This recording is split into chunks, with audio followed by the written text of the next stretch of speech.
Você está indo para a Ilha da Queimada Grande, uma das mais perigosas do mundo. Lá você se vê entre florestas tropicais, rochas enormes e pastagens. O local abriga pássaros, gafanhotos e baratas gigantes. Mas existe mais um animal, e por causa disso a ilha ganhou sua famosa reputação. Existem cobras vivendo por lá, e muitas. Tantas que o local também é conhecido como Ilha das Cobras. Você sobreviveria lá? Localizada a apenas 32 quilômetros da costa do Brasil, essa ilha tem uma área de 43 hectares, o que dá em torno de meio quilômetro quadrado. Provavelmente ela se separou do continente após a última era do gelo. As cobras também foram separadas da maioria das outras espécies animais. Elas não tinham concorrentes e contavam com uma fonte ilimitada de comida. Em uma área tão pequena, existem até 4.000 cobras. Isso é uma cobra para cada metro quadrado. Seria uma façanha difícil não encontrar uma cobra nesta ilha. A jararaca ilhoa não é apenas uma das cobras mais numerosas da ilha, como também é uma espécie de víbora altamente venenosa. Uma das mais venenosas de toda a América Latina. Seu veneno é potente devido ao isolamento da espécie, com apenas pássaros compartilhando a terra com elas. Para pegar esses pássaros, o veneno da cobra precisava ficar mais forte. E de fato, desde que se separaram de suas parentes distantes, o veneno delas se tornou até 5 vezes mais forte. Na maior parte do tempo, essas cobras se escondem nas árvores ou entre as folhas no chão. Se você ficar preso aqui, vai querer uma distância segura. As cobras usam sobretudo o olfato e sentem as vibrações. Se você chegar muito perto de uma, fique parado ou afaste-se lentamente. Se fizer muitas vibrações, isso as deixará se sentindo ameaçadas, fazendo com que ataquem. Se avistá-las a uma distância segura ou se estiver andando em direção à grama alta, bata os pés algumas vezes. Isso avisará as cobras da sua presença. Elas não se arriscarão a abater presas maiores do que são e provavelmente se afastarão. Carregar uma vara é sempre uma boa ideia, caso você encontre uma cobra acidentalmente. Dessa forma, você terá uma extensão do braço que não pode ser mordida. Essa simples providência pode salvar sua vida. Uma vara com uma forquilha na ponta lhe dará ainda mais vantagem. Mesmo que uma cobra comece a agir agressivamente, mantê-la pressionada a impedirá de prosseguir.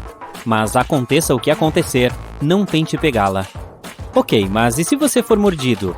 As chances são muito grandes nessa ilha, claro. E, em primeiro lugar, não tente tirar o veneno sozinho. Certifique-se de chamar os serviços de emergência imediatamente. Enquanto a ajuda estiver a caminho, coloque uma atadura.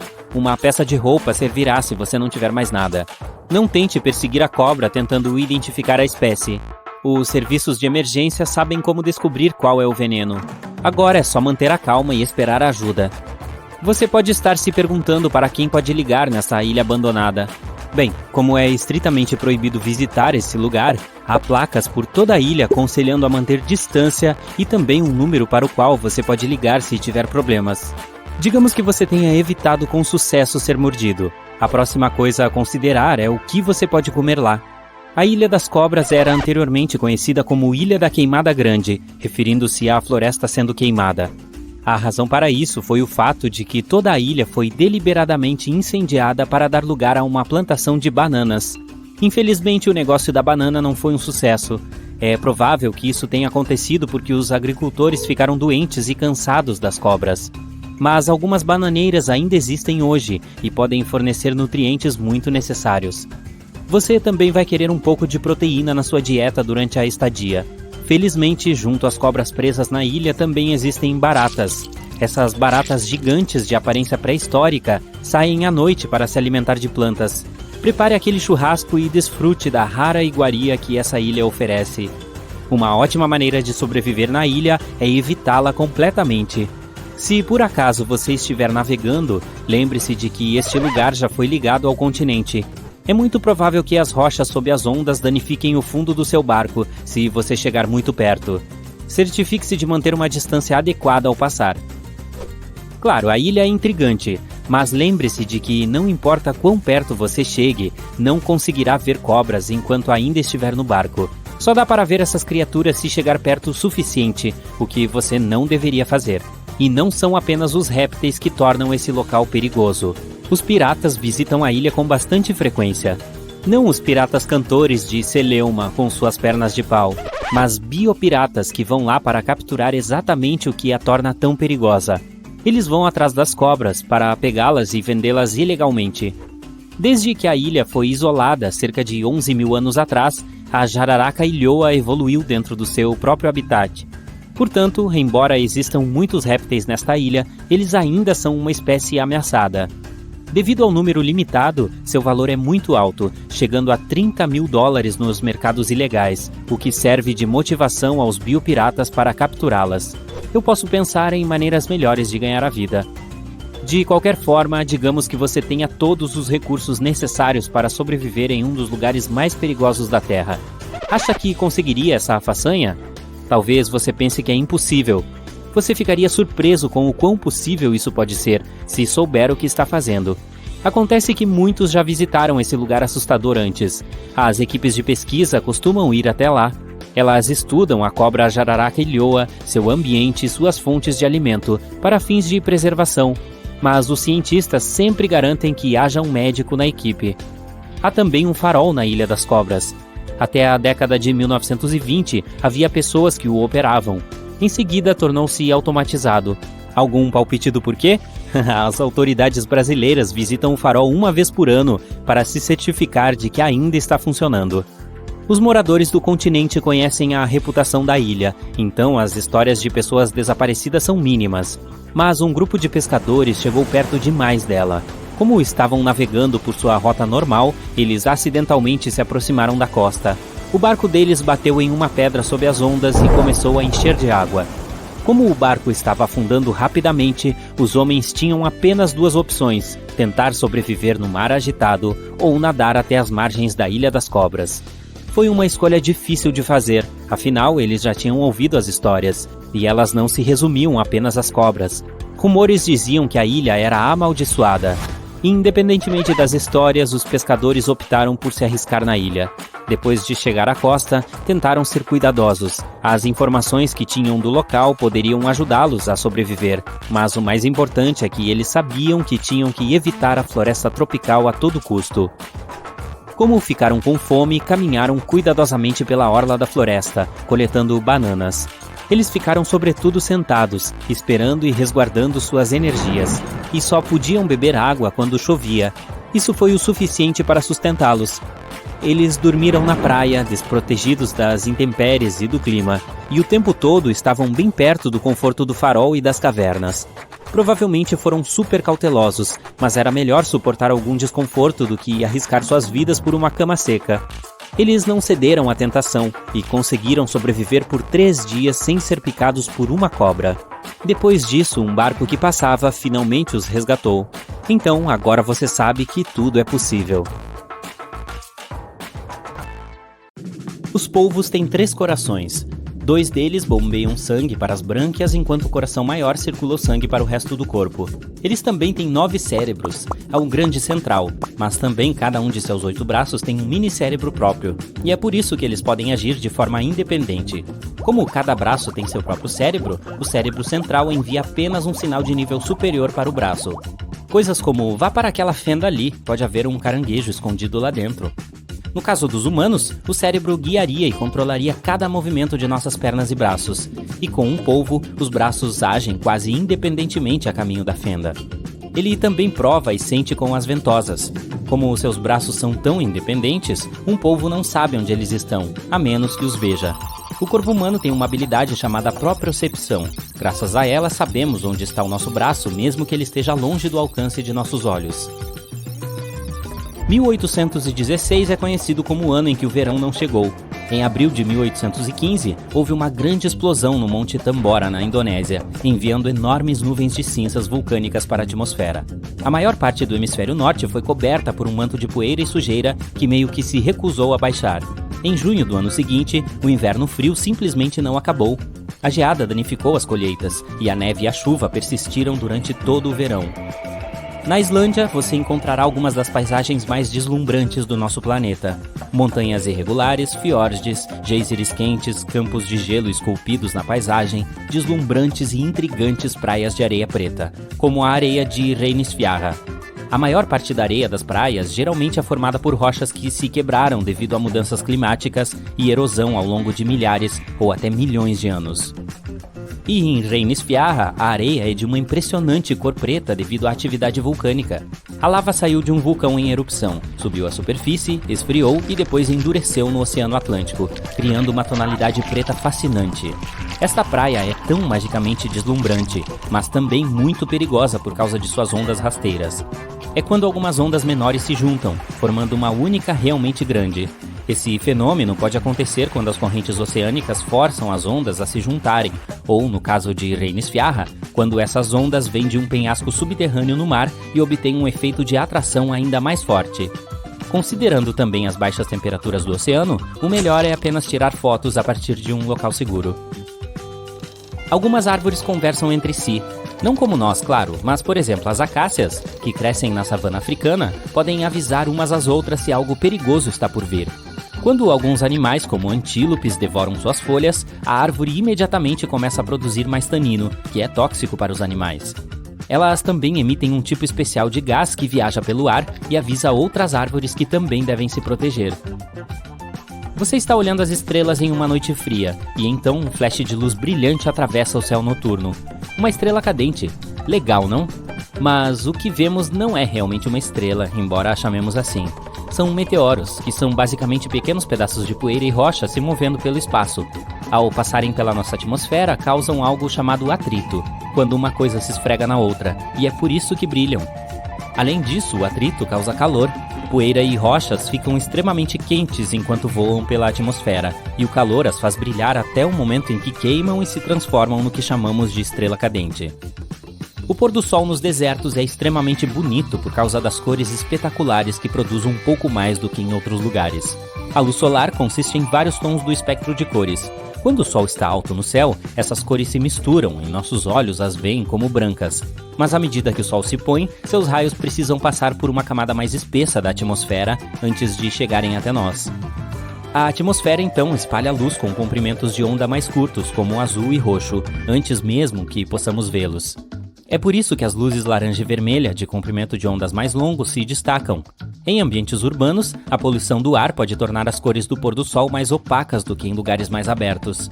O ar puro dos desertos permite que as cores vivas vindas do sol brilhem no crepúsculo. Além disso, a umidade, vapor d'água e nuvens cheias de chuva pode diminuir a intensidade dos tons do crepúsculo. Como não há chuva, as nuvens são finas e permeáveis, então elas filtram e refletem a luz do sol em vez de bloqueá-la. O bambu cresce muito rápido. Na verdade, é a planta de crescimento mais rápido na Terra, às vezes crescendo cerca de 1 metro em apenas um dia.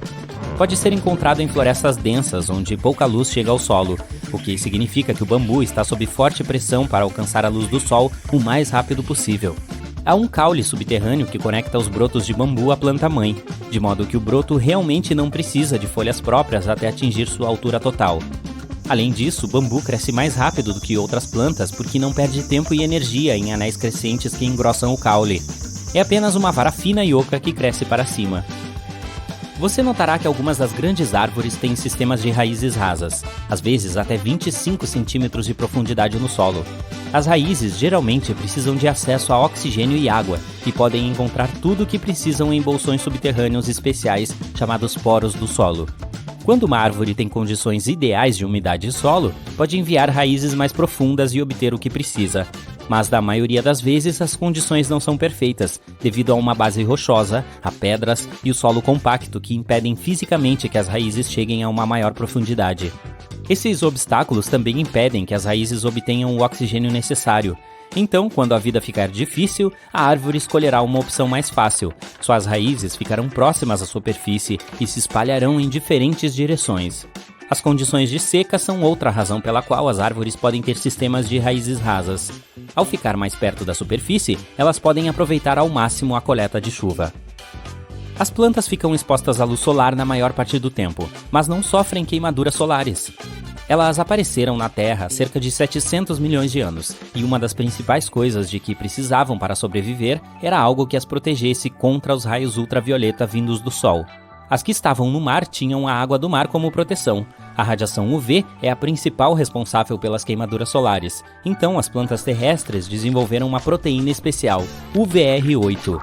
Esta proteína detecta os raios ultravioleta e envia sinais às células para proteger a planta dos danos e efeitos da radiação UV. Basicamente é como se elas produzissem seu próprio protetor solar, mas isso não significa que estejam 100% protegidas. Você já ouviu falar que regar as plantas sob o sol do meio-dia pode causar queimaduras solares? Alguns acham que gotículas de água podem agir como lentes minúsculas focando a luz do sol na superfície da folha. Mas os raios difusos do sol não são fortes o suficiente para causar uma queimadura na superfície de uma folha. Só que seu protetor solar natural não significa proteção total. Muita exposição à radiação ultravioleta danifica as células das folhas e da casca da maioria das plantas. O núcleo da Terra é tão quente quanto a superfície solar. Você pode achar que seria fácil derreter todo o nosso planeta, especialmente porque o núcleo está a apenas 2.900 km de distância da superfície. Se o Sol estivesse tão perto, seríamos como batatinhas fritas. Mas estamos vivos porque o centro da Terra é cercado por um manto de rocha, que é principalmente sólido. A crosta sobre a qual caminhamos flutua sobre esse manto e nos protege. Se o Sol estivesse próximo, teríamos apenas espaço vazio para nos proteger. E você e eu não estaríamos conversando. Além disso, para derreter o planeta inteiro, precisaria de muito mais energia do que o calor do núcleo. É isso. A primeira regra é não entrar em pânico, o guia diz. Ele entrega uma roupa grossa para o Marcos. O clima está escaldante e a roupa parece ser quente demais. Você não conseguirá sem ela, ele pontua. Então Marcos veste o macacão e sente calafrios por todo o corpo. Por que ele é tão frio? O guia explica que a roupa é feita com tecido especial de resfriamento e impedirá a hipertermia dentro da caverna. Ele dá um tanque de oxigênio e uma máscara. Vamos mergulhar? O Marcos pergunta. Não, mas seus pulmões podem se encher de água se você não usá-lo. Os joelhos do Marcos estão trêmulos de medo, mas agora não dá mais tempo de desistir. Seja bem-vindo a uma das cavernas mais perigosas do planeta, o guia diz, enquanto entra no espaço escuro que fica no pé de uma montanha. Este lugar é chamado de Caverna dos Cristais e fica no México. O magma vazou ali, proveniente das profundezas do nosso planeta 26 milhões de anos atrás. Ele vinha e resfriava muitas vezes. Havia tanto que acabou formando uma montanha. E junto com o magma, uma água rica em minerais chegou também. Ela passou por túneis de rochas e formou uma caverna debaixo da montanha. Aí uma coisa estranha surgiu nessas águas quentes. Algo que parece ser de outro planeta. O Marcos está descendo pela corda, iluminando a escuridão sem fundo com uma lanterna. O ar se torna quente e pesado. Partículas microscópicas de água estão pairando no ar. Junto com o guia, o Marcos desce 300 metros. Isso é mais que a altura do edifício Empire State, nos Estados Unidos. A temperatura do ar sobe. A sensação é de que estão chegando perto do núcleo da Terra. Por fim, a descida acaba e eles saltam em solo firme. O guia coloca uma máscara de oxigênio e diz ao Marcos para fazer o mesmo. Você não consegue respirar sem ela neste ar úmido e ácido. Seus pulmões podem se encher de água, causando consequências desastrosas. Para o visitante, o ar dali se parece com uma névoa grossa. A temperatura chega a 58 graus. Isso é mais quente que os desertos mais escaldantes do mundo. O Marcos ilumina o próprio caminho e vê uma coisa grande, branca e brilhante. É um feixe enorme de cristal que brota do chão e quase alcança o teto. A caverna toda é cheia dessas coisas grandes. Elas esticam para direções diferentes e descansam no teto e nas paredes. Em alguns locais bloqueiam um caminho e em outros servem como pontes. O Marcos sobe em um dos cristais e caminha sobre ele. O guia explica que cada coluna é feita de gesso, aquela substância usada em construções para fazer revestimentos e paredes. O Marcos toca na superfície dura de um dos cristais. Parece até que alguma civilização antiga é que construiu aquele cenário. O guia diz que tudo dentro da caverna é natural. O lugar foi descoberto por 2 mineradores no ano de 2000. Desde então, os cientistas vêm conduzindo pesquisas ali e descobriram que alguns cristais têm 500 mil anos. No local, também é possível encontrar um dos maiores cristais naturais do mundo, um feixe de aproximadamente 11 metros de comprimento e 55 toneladas. O lugar já foi cheio de água rica em sulfato de cálcio, elemento capaz de formar minerais, e onde prevalece uma variedade de gesso sem cor. A água e o ar quente ajudaram a formar os cristais. A umidade e a temperatura não mudaram com o passar dos séculos, então as colunas continuam a crescer até hoje. Este local é fascinante. O Marcos quer ficar mais tempo para explorar, mas infelizmente é perigoso. Eles podem se perder ou escorregar nas rochas de gesso. Além disso, já estão ficando sem oxigênio, então precisam voltar à superfície. Quando saem da caverna, encontram a polícia. Acontece que os turistas estão proibidos de entrar ali. Até os cientistas precisam de uma autorização especial para ir lá. E não é à toa. Trata-se de um dos locais mais perigosos da Terra. O Marcos e o guia pagam uma multa e deixam o México. A próxima parada é a Itália. Ainda bem que você trouxe uma boa câmera, o guia diz. Esta é uma das cavernas mais fascinantes do mundo. É preciso um bom equipamento para capturar toda esta beleza. Os dois estão dentro de um pequeno barco, navegando ao longo da costa da ilha de Capri, na Itália. Por sorte, não haverá nenhum perigo desta vez. A dupla se aproxima de uma pequena fenda dentro da montanha. Esta é a entrada para a Gruta Azul. O buraco é tão pequeno que só um barco por vez consegue passar por ele. O Marcos e o guia entram em outra dimensão. A caverna é cheia de água. As paredes estão brilhando com uma luz azul vinda das profundezas do lago. O Marcos fotografa tudo e percebe que a entrada pela qual passaram brilha com uma luz branca. São os raios de sol iluminando o lugar quando entram nele. Tem outro buraco debaixo d'água. A luz solar penetra, enchendo o lago com uma espécie de flor brilhante. Mas é hora de seguir viagem. A próxima parada é na Nova Zelândia. Eles chegam na Ilha Norte. Há um local nas profundezas do subterrâneo com cavernas complexas e sinuosas, que surgiram cerca de 30 milhões de anos atrás. A dupla se aproxima da entrada para a caverna escura. O Marcos liga a lanterna. Desliga isso, o guia diz. Você não vai precisar lá dentro? Eles entram. O Marcos fica boquiaberto de tanta surpresa. O lugar todo está cheio de lanternas. São criaturas vivas, vagalumes que emitem uma luz azul. E a sensação é a de estar em outro planeta. A entrada é controlada, para não prejudicar os vagalumes. Cientistas usam equipamentos automatizados para monitorar o local, medindo a temperatura e o nível de dióxido de carbono necessário para manter a vida dos insetos brilhantes. Se muitas pessoas entrassem, o nível de dióxido de carbono aumentaria. O tempo de visita também é limitado. Então, pedem que a dupla saia dali. Agora vamos ver uma coisa assombrosa, o guia diz. Está preparado? A próxima parada é na Califórnia. O lugar se chama Morning Caverns. A caverna parece comum vista por fora, mas o guia parece um pouco apreensivo e temeroso. Eles prendem a corda no cinto e começam a longa descida. O fundo fica 50 metros abaixo da superfície, altura de um prédio de 15 andares. Não parece tão grande comparado à caverna de cristal. À medida que se desce, o frio e a escuridão aumentam. Em determinado ponto, todos os sons lá de cima desaparecem. Eles começam a afundar lentamente em um silêncio sem igual. O que é isso? O Marcos pergunta assustado. Acho que ouvi a voz de alguém aí embaixo. O guia coloca o dedo sobre a boca, fazendo o sinal para ficarem calados. Um gemido humano alto e prolongado vem das profundezas da escuridão. Nos primeiros segundos, o Marcos congela. Depois, sobe rapidinho pela corda. O guia ri da cara dele. Os dois escutam mais um gemido. O Marcos sai da caverna e puxa a corda do companheiro para tirá-lo de lá também. O guia explica que esta é uma das cavernas mais assustadoras do mundo. O ar e o vento circulam lá embaixo, criando um som parecido com o de um gemido. Os turistas geralmente descem ali para se assustar mesmo. Também já foram encontrados cerca de 100 esqueletos de pessoas antigas no fundo, e ninguém sabe como eles foram parar ali. O Marcos não quer mais voltar para lá. Então pergunta ao guia como as cavernas se formam. Tudo começa quando o solo absorve chuva ácida, que consiste em água e dióxido de carbono. O líquido penetra pelo solo e entra em contato com superfícies de rocha sólida. Quando a água toca o calcário, ou a dolomita, os dissolve e ajuda a formar um espaço vazio, que vai aumentando a cada ano. A chuva continua a cair e se acumula nessa região aberta. Aí a água forma um fluxo, ou um rio subterrâneo. Depois a erosão das rochas sólidas começa. Após milhares de anos, há espaço suficiente para caber um humano. E este espaço acaba se tornando uma caverna. Quando a erosão se junta com estalactites e estalagmites, forma câmaras e pilares impressionantes. Por falar nisso, há uma diferença entre estalactites e estalagmites. As primeiras ficam penduradas no teto, enquanto as estalagmites surgem no chão. Leva cerca de 1 milhão de anos para desenvolver essas paisagens subterrâneas. Então, cada vez que você caminha por uma delas, entra em contato com o passado muito antigo do nosso planeta.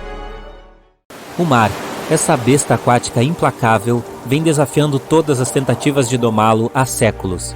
Muitos navios movidos pelo vento passaram pelas partes mais desafiadoras do mundo. Alguns sobreviveram à luta contra o mar, e muitos perderam. Estamos no ano de 1834. Um navio chamado Pilgrim está estabelecendo uma rota para navegar da Califórnia para Boston. Os viajantes vão se aventurar pela América do Sul e depois pelo Cabo Horn, no Chile. O Richard se inscreve como marinheiro mercante a bordo do Pilgrim. Esta é sua primeira viagem no mar. A tripulação conta ao Richard histórias sobre a passagem de Drake pelo Cabo Horn, uma rota lendária por seus perigos. Inúmeros navios e marinheiros desapareceram nessas águas. Desde a descoberta em 1526, o Cabo Horn rapidamente se tornou conhecido por todos aqueles que navegavam em torno dele como o teste final da habilidade de qualquer marinheiro e de força de qualquer navio. Aqueles que sobreviveram à jornada chamam o Cabo Horn de pesadelo de marinheiro. Jack, o timoneiro, um veterano, dirige o navio em direção a esta perigosa rota. Jack está a bordo do Pilgrim desde que foi recrutado pela primeira vez em 1825. Ele passou pelo Horn muitas vezes, cada vez aprendendo uma lição diferente com os desafios oferecidos pelo mar. O Pilgrim foi reformado após a sua última viagem, há 1 ano. Richard valoriza a experiência de Jack, já que é a sua primeira jornada no mar. Jack garante a Richard sua confiança no Pilgrim, mesmo que seja apenas um pequeno brigue de madeira com 2 mastros. Jack está ciente que os navios de madeira estão gradualmente se tornando desatualizados, sendo substituídos por novos navios movidos a vapor.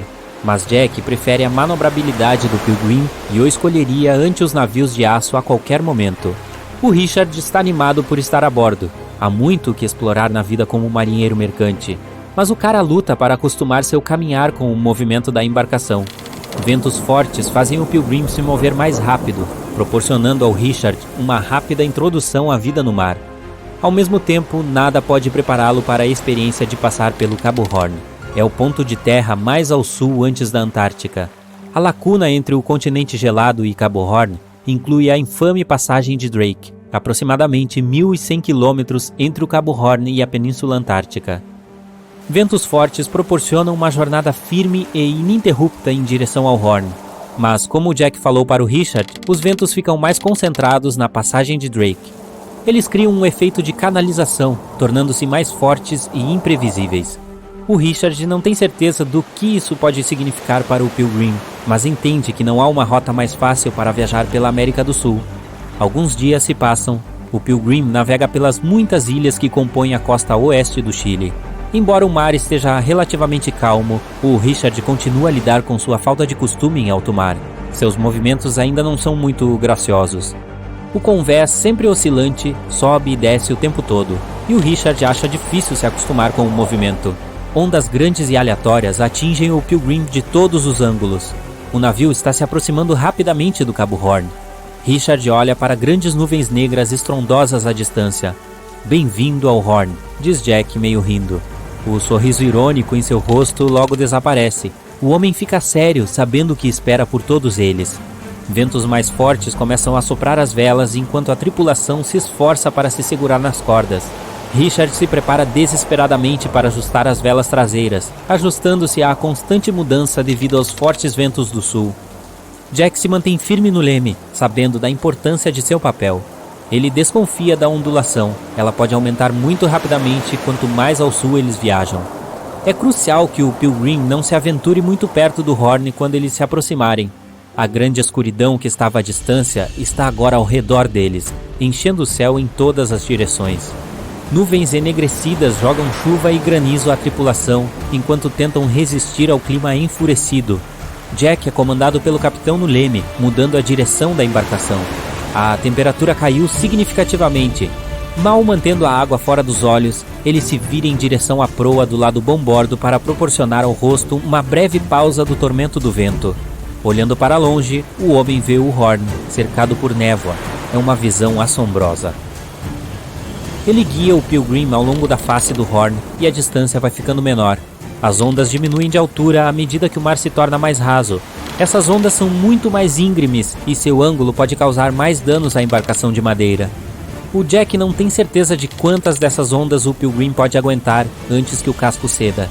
Richard, ainda responsável pelas velas traseiras, observa a água e os icebergs flutuando. Ele não tem certeza de quão grandes eles realmente são, já que a maior parte deles está escondida debaixo d'água. Mas ele sabe que deve alertar o Jack se algum chegar muito perto. Um acidente com apenas um iceberg é tudo que o casco aguenta.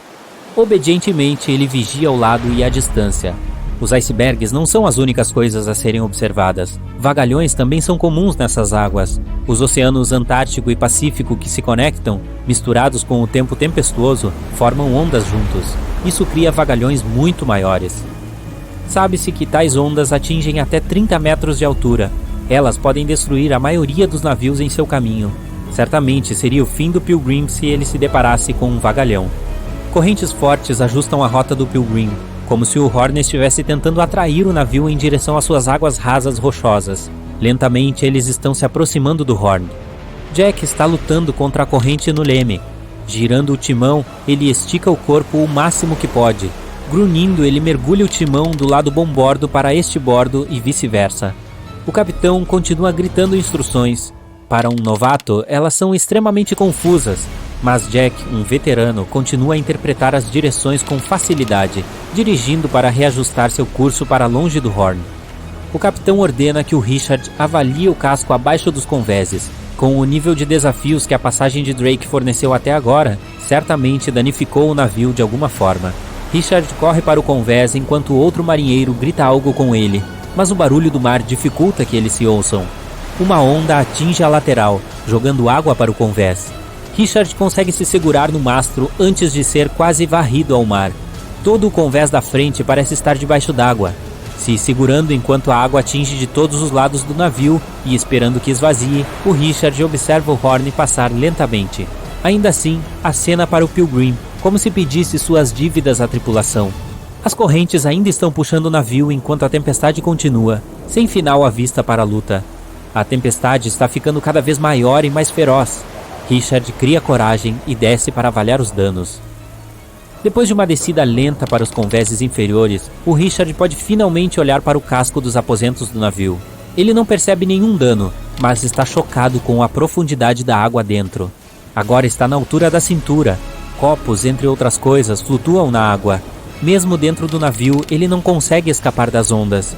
Incapaz de entender tudo isso, ele fica congelado, ouvindo os barulhos da toda-poderosa Mãe Natureza lá fora.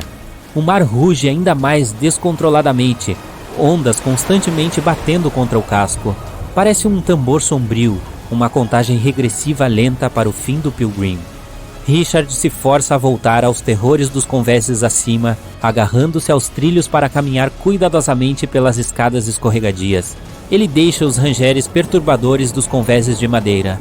Eles logo são substituídos pelos sons tensos das cordas, os gritos de outros marinheiros e o rugido ensurdecedor do mar batendo ao seu redor. Jack está no comando, focado em seu papel, ainda lutando contra o vento e as ondas, mesmo com a adição de gelo e geada. Parece que o mundo ao seu redor se esforça para distrair o homem do seu dever, mas Jack avança com determinação. Durante 9 dias, o Pilgrim luta contra as constantes mudanças no tempo tempestuoso, enfrentando todos os tipos de obstáculos, mas o navio consegue sobreviver. Ao deixar a tempestade para trás, a tripulação definiu seu curso para o norte até o seu destino final. A visão do sol espreitando através das nuvens escuras é a coisa mais aliviadora que o Richard já viu. Infelizmente, o Richard perdeu suas rações em algum momento durante a tempestade. No mar, se suas rações estão perdidas, é o seu próprio azar. Felizmente, o Jack tem a gentileza de compartilhar um pouco dele. Seu coração está disparado. Você está fugindo de uma das maiores criaturas que já viu. Um réptil gigante correndo sobre 2 pernas bem atrás de você. Você ouve o barulho da correnteza forte de um rio nas proximidades, mas decide não pular nele. Folhas grossas e arbustos bloqueiam seu caminho e você fica preso na lama. Tudo ao seu redor está atrás de você para te pegar e não há onde se esconder. Você avista um tronco de árvore oco e rasteja para dentro. O que quer que esteja lá fora está cada vez mais perto. Você ouve uma respiração profunda e pisadas intensas. Está se aproximando.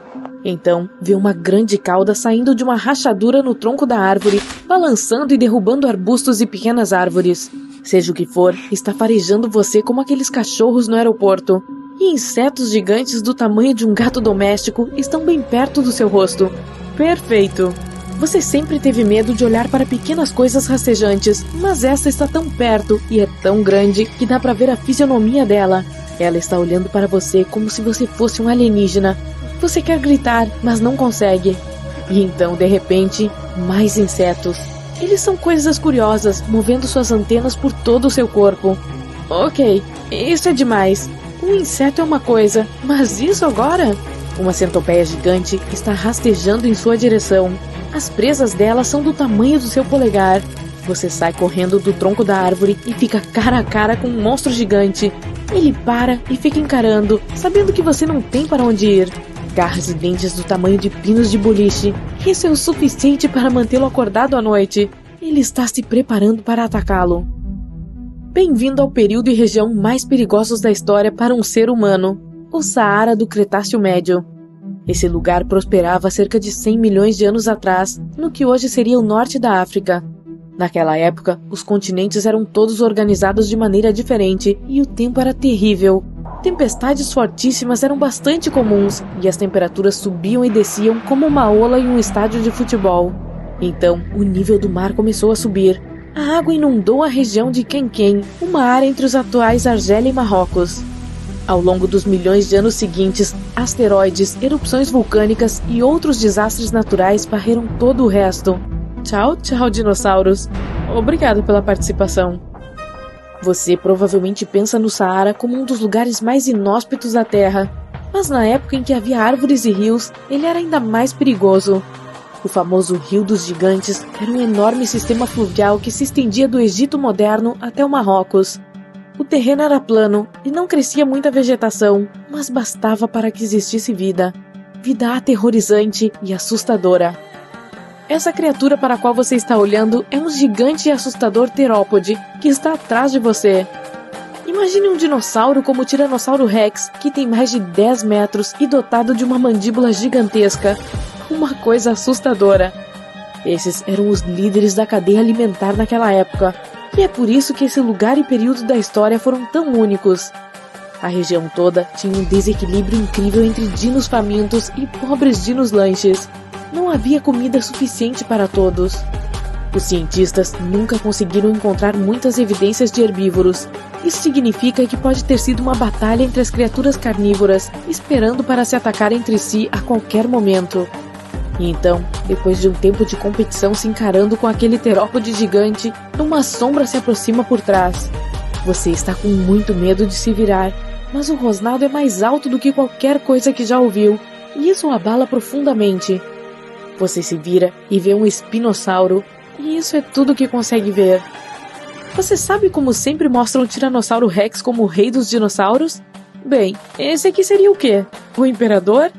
Ele tem cerca de 15 metros de altura e tem uma fileira de escamas nas costas do tamanho de um ser humano.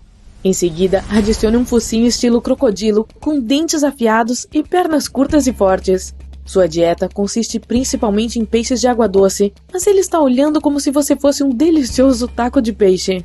Os dois alfas estão agora em uma disputa, com você preso no meio. Mas antes que feche os olhos e se prepare para ser devorado, eles começam a lutar entre si, derrubando árvores. Você sai dali na ponta dos pés e corre. Quanto mais longe você for, melhor, certo? Errado. Não aqui, porque onde quer que vá, haverá algo perigoso. Durante esse período, havia perigo no céu, na água e na terra. Havia pequenos mamíferos correndo aqui e ali, mas a maioria ficava escondida para evitar o perigo. Após 5 minutos correndo o mais rápido possível, você consegue sair da floresta e chegar a uma planície aberta. Péssima escolha. Agora não há onde se esconder. De repente, você ouve outro grito. Então, olha para trás. Nada. Há apenas grama curta por tudo. Aí você inclina sua cabeça para o céu e vê o que parece ser um pássaro gigante. Só que esses são tecnicamente crocodilos voadores. Havia muitos pterossauros enormes que dominavam os céus. A lanca saarica era um réptil voador que pode ser que comesse peixes de água doce. Esses peixes deviam ser saborosos. Ele tinha uma enorme envergadura e mandíbulas compridas e delgadas. E era do tamanho de um ônibus pequeno. Ele o encontrou e está correndo para alcançá-lo. Você corre para salvar sua vida, de novo, e dessa vez não há lugar para se esconder. De repente, você sente as garras te pegando e te levantando do chão. Você sobe. Se não estivesse morrendo de medo, teria notado como são bonitos os canais do rio gigante abaixo de você. O Alanka manobra como um caça-jato, rumando para as montanhas, desviando de todos os obstáculos. Você vê um grande ninho com alguns mini monstrinhos nele. Eles estão com fome e são do seu tamanho. Não é uma combinação muito legal. Você tenta se libertar, mas é impossível. A criatura o deixa cair no meio do ninho e sai voando. Você tenta se proteger, mas os pequenos continuam bicando. É apenas uma questão de tempo antes que seja tarde demais. Você olha para baixo e vê o rio. Não dá para deduzir a profundidade dele, mas nota-se que tem uma correnteza muito forte. Você está sem opções, e então mergulha no rio com cuidado e é arrastado pela correnteza. Por enquanto, tudo bem, praticamente. Imagine que estamos em 2021. Você está caminhando por um dos lugares mais quentes e secos da Terra, no meio do deserto do Saara, e acaba encontrando fósseis de peixes gigantes. Eles variam do tamanho de uma mordida ao tamanho de um ônibus. Até tubarões de água doce viviam lá. Esses não eram peixinhos comuns. A julgar pelos dentes, esses caras eram um perigo. Você talvez até encontre uma tartaruga marinha gigante nadando por aí. Ok, de volta à sua aventura maluca. Felizmente, você se banha em uma parte segura e arenosa do rio, onde consegue relaxar. Você bebe um pouco da água do rio e tenta encontrar um lugar seguro para acampar. Cada barulho que ouve o faz pular. Você se senta e tenta desfrutar da calma da antiga terra. Quando sente que finalmente conseguiu recuperar o fôlego, vê um espinossauro caminhando ao longo do rio à espreita. Você foge e se esconde debaixo de um arbusto e ele passa por você, que está seguro, ou não. Ele se vira, sacode os arbustos e vê você. Só então um grande estrondo o assusta. É o som de você acordando-se e sacudindo. Você acende a luz e vê seu gato olhando para você. Aqueles dinossauros pareciam tão reais. Provavelmente foi por causa daquele documentário que você estava assistindo antes de dormir. Todo o ecossistema do Cretáceo Médio dependia dos rios para a vida diária. Assim como todas as civilizações antigas, os rios foram essenciais para as criaturas da época. E muito recentemente, os cientistas descobriram uma nova espécie de cobra que foi extinta naquela época, sem descendentes conhecidos. Para entender esses ecossistemas antigos, é importante saber muito sobre os fósseis. Você pode encontrar 2 fósseis diferentes lado a lado, mas esses animais podem ter vivido com milhões de anos separando eles. Você é um nadador profissional corajoso o suficiente para dar um mergulho em qualquer oceano ou mar? Más notícias. Existem alguns lugares que você deve evitar, não importa quão bem você nade ou mergulhe. Alguns desses lugares têm rochas submarinas perigosas, fortes correntes e marés. Outros são famosos por lendas sobre monstros e criaturas misteriosas. Então vamos mergulhar nesse show de horrores aquáticos. Você já ouviu falar no The Stride? É uma variação de stride, em tradução livre do inglês, caminhar a passos largos, usada em Yorkshire, e se refere a uma seção estreita do rio Wharfe, que é tão pequena que você poderia pular sobre ela. Mas não se deixe enganar pelo seu tamanho, pois esse é um dos pontos mais perigosos da região. Até mesmo dar um passo na água pode ter consequências terríveis. O rio Wharfe tem uma correnteza forte, e como o Stride é tão estreito, é ainda mais forte nessa área. O intenso fluxo da água erodiu o calcário ao redor do Stride, criando espaços ocos muito mais profundos do que o restante do leito do rio. Aqui está o segredo. A correnteza também enfraqueceu as margens do Stride por baixo. Portanto, o chão onde você está admirando o fluxo rápido provavelmente é apenas uma saliência frágil sobre águas traiçoeiras. Não há registros de alguém que tenha entrado na água do Stride e conseguido sair dela. E a pior parte? Você nem imaginaria que esse riacho de aparência inocente poderia ser tão perigoso. Portanto, meu conselho para você, meu amigo, é que se limite a um corpo de água mais seguro para suas aventuras aquáticas. Se estiver procurando uma viagem de fim de semana na Califórnia, o Lago Horseshoe é o lugar ideal. Ele tem tudo: praia de areia, trilhas para caminhadas e áreas para piquenique. Mas espere, ele esconde alguns segredos. Esse lago tem um lado sombrio, próximo dos 40 hectares de árvores mortas que o cercam. E não são apenas as árvores que foram destruídas por esse lago.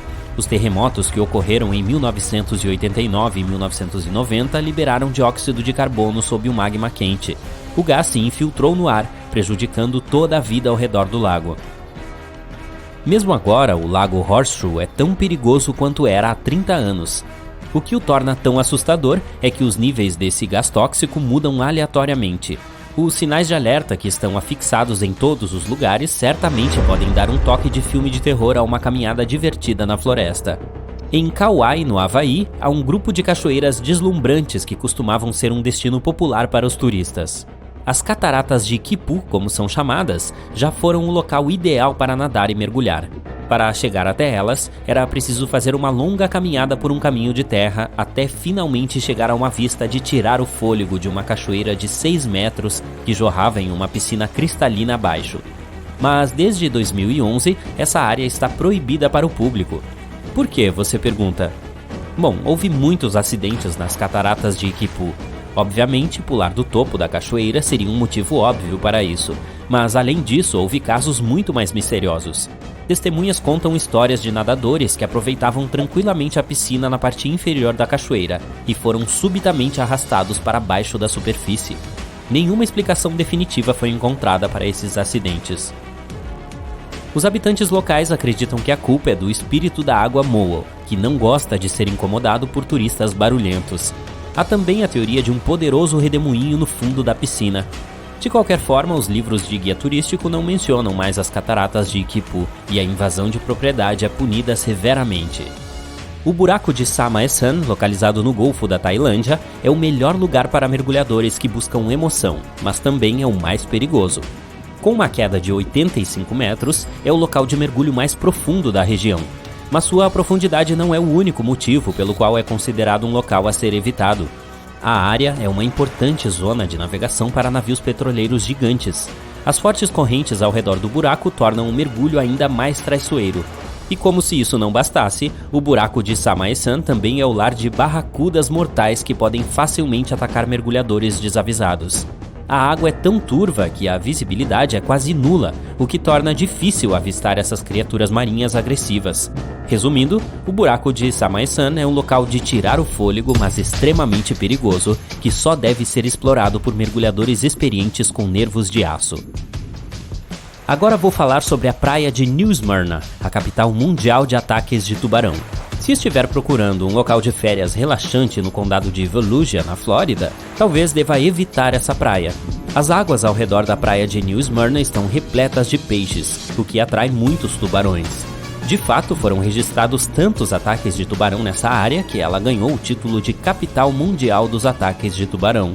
Até mesmo os cientistas alertaram que, se você for nadar nessa área, é provável que se aproxime de pelo menos uma dessas criaturas. Estamos falando de uma distância de 3 metros, e em muitos casos você nem perceberia. Para piorar a situação, o tubarão cabeça chata, um dos tipos mais perigosos e agressivos, foi visto nessas águas. Mais uma vez, Kauai aparece em nossa lista. A praia na costa de Napali, chamada Praia de Hanakapiai, pode parecer o paraíso na Terra, mas não se deixe enganar. Para chegar lá, é preciso caminhar por uma trilha rochosa super íngreme de 3 quilômetros. Não há salva-vidas nessa praia remota, portanto, mesmo que você decida dar um mergulho na água, estará por sua conta. A maior ameaça à sua segurança são as correntes de retorno incrivelmente fortes. Elas estão quase sempre presentes porque não há recifes para proteger a costa. E se alguém for pego por uma, não há lugar seguro para nadar por quilômetros. A praia segura mais próxima fica a 10 quilômetros de distância. Acredite em mim, essa praia não tem o melhor histórico em termos de segurança. Portanto, é altamente recomendável que você fique fora da água se acabar indo para lá. Agora vou contar sobre um lugar que parece ter saído diretamente de um filme de terror. Estamos falando do Berkeley Pit, que é um lago artificial situado em Butte, no estado de Montana, nos Estados Unidos. A primeira coisa que você notará sobre esse lugar é que ele tem uma cor vermelho-sangue assustadora que só pode ser descrita como inquietante. Você pode se sentir tentado a dar um mergulho, mas isso seria um erro grave. Nem mesmo toque na água. Ela é extremamente perigosa devido aos metais pesados presentes nela, como cádmio, arsênico, zinco, chumbo e cobre. Eles são provenientes das rochas que circulam o lago e tornam a água super ácida. De fato, esse lugar costumava ser uma mina de cobre a céu aberto, daí a sua cor. Portanto, se quiser meu conselho, evite esse lugar a todo custo. Tem 3 lagos que talvez sejam os lugares mais perigosos de todos os que mencionei até agora. Todos eles estão localizados na África. O Lago Mono-1 e o Lago Nyos, em Camarões, e o Lago Kivu, em Ruanda, são como bombas relógio prontas para explodir. Eles foram formados sobre piscinas subterrâneas de rocha derretida, e às vezes essa rocha derretida libera gases tóxicos, como metano e dióxido de carbono, diretamente na água. Quando isso acontece, os gases podem se acumular até explodirem repentinamente na água, criando ondas enormes que podem destruir tudo em seu caminho. Esse tipo de explosão é chamado de erupção límnica e pode liberar uma nuvem de gás venenoso que pode ser prejudicial a tudo que estiver nas proximidades. A parte mais aterrorizante, essas explosões podem ocorrer a qualquer momento, sem nenhum aviso.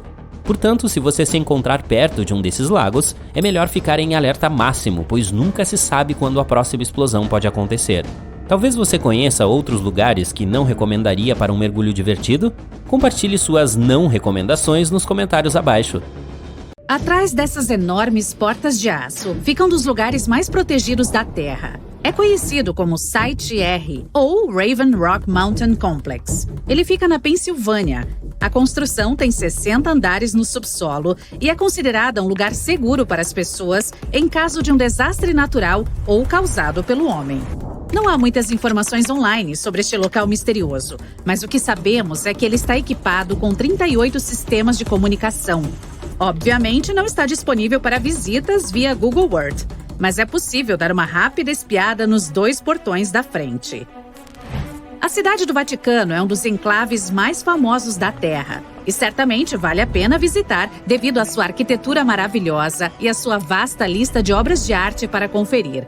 Um lugar, no entanto, sempre estará fora dos limites para os visitantes: os arquivos secretos. Eles têm alguns dos livros mais antigos e raros do planeta, disponibilizados apenas para um número limitado de pessoas. E como este local foi visitado por pouca gente até agora, também é fonte de muitas teorias estranhas. Por exemplo, de que pode haver livros provando que existe vida fora do nosso planeta. Se você é fascinado por naufrágios, terá interesse em saber que um dos maiores que podem ser vistos no Google Earth está na ilha Sentinela do Norte, na Índia. Trata-se da embarcação de nome SS Jacin, uma balsa boliviana que afundou naquela área em 2003. Ninguém pode ir fisicamente até lá, não por causa do navio em si, mas porque a ilha é o lar da tribo mais perigosa do mundo. Não sabemos quantas pessoas moram lá, mas estima-se que seja algo entre 50 e 400 pessoas. E elas realmente não gostam de turistas. Ninguém que tentou contato com esse povo sobreviveu. Além disso, para proteger a privacidade e seu status especial, a ilha é monitorada de perto pelas autoridades indianas. Isso acontece principalmente porque se acredita que os locais não têm imunidade às doenças modernas. Eles nunca tiveram contato com o mundo exterior, e isso pode ser perigoso para a tribo. Um enorme coelho rosa apareceu aparentemente do nada nas montanhas italianas de Coleto Fava, em 2005. Além dos moradores locais, algumas pessoas também se depararam com isso online e ficaram intrigadas com a descoberta. Infelizmente, não existem mais vestígios deste coelho de 60 metros de altura. No entanto, as imagens ainda podem ser encontradas online. O projeto Incomum foi projetado por artistas de Viena que encorajaram os turistas a subir, pular ou até mesmo tirar um cochilo em cima do animal gigante. O objetivo do projeto era permitir que as pessoas experimentassem como seria viver se fossem criaturas menores. Quando foi colocado, o coelho não tinha data prevista para ser removido e esperava-se que durasse pelo menos até 2025. Mas a Mãe Natureza tinha outros planos. Uma artista japonesa decidiu voltar para sua pequena aldeia natal chamada Nagoro, mas ela logo descobriu que a maioria de seus vizinhos estava se mudando para cidades maiores. Para lidar com a solidão, começou a criar bonecas semelhantes a um espantalho, ou kakashi, e as colocou em seu jardim. Mas não parou por aí. A artista logo passou a fazer o mesmo em muitos outros lugares da sua aldeia, criando bonecas e colocando-as como se estivessem participando de várias atividades humanas. As bonecas também trocam de lugar constantemente, mas a artista gosta de se manter fiel à sua história e insiste que não toca nelas. É possível ver as imagens desta vila peculiar no Google Maps. Este estranho portal foi descoberto através de mapas online em New Baltimore, Nova York, e foi responsável por muitos pesadelos. Com edifícios assustadores e todos os tipos de figuras borradas, a área logo se tornou uma fonte para muitas teorias estranhas da internet. Acontece que não foi nada mais do que um problema técnico, resultando na renderização das imagens de maneira distorcida. De qualquer forma, se você procurá-las no Google, não poderá esquecê-las. Este lindo mapa do mundo em miniatura foi criado por um artista da Dinamarca, que trabalhou continuamente neste projeto tedioso de 1944 até 1967, usando principalmente suas mãos e apenas algumas ferramentas para mover rochas pesadas. Ele reuniu pedras na beira da água, depois recriou o mapa do mundo na superfície deste lago. Durante o inverno, foi capaz de usar um trenó para transportar pedaços maiores de rocha sobre o gelo e depois colocá-las na posição correta. Além dos continentes em si, o mapa também mostra rios e lagos, assim como alguns pontos turísticos famosos. Gostaria de dar uma olhada em um mar sem nenhuma costa? Procure o dos Sargassos, localizado no Oceano Atlântico Norte. Esse mar estranho é cercado por 4 correntes oceânicas e nenhuma terra seca. O seu nome vem da alga que vive lá, Sargassum. Impressões digitais na lente de uma câmera de satélite? Você pode pensar que é isso que está vendo ao procurar Finger Maze ou Labirinto de Dedo em versão livre. Localizado na cidade de Brighton, no Reino Unido, é uma grande impressão digital criada no Hove Park. Também tem um labirinto no centro. Pode ser muito difícil e demorado procurar animais selvagens no Google Earth. Mas o navegador geográfico tem um bom recurso que pode ajudar se você estiver ansioso para ver hipopótamos e flamingos em seu habitat natural. Tente pesquisar animais vistos de cima e comece a percorrer essas imagens. Esse recurso único pode levá-lo do Quênia à Namíbia e até mesmo até a Antártica, onde é possível ver pinguins imperadores. Existem alguns lugares no Google Maps que, por razões específicas, não estão disponíveis online para o público. É o caso do Palácio Real em Amsterdã. Se você for até lá via Google Earth, verá que ao redor dele tudo é visível, como a vegetação e as vias. Mas a construção em si é borrada de todos os ângulos. É provável que as autoridades locais queiram manter as vistas do palácio apenas para os olhos dos visitantes presenciais. O mesmo vale para o Parque Nacional Tantalco, no Chile. Esta é uma reserva natural de propriedade privada que só pode ser vista à distância no Google Maps. Assim que você atinge um determinado ponto, o recurso de zoom para de funcionar.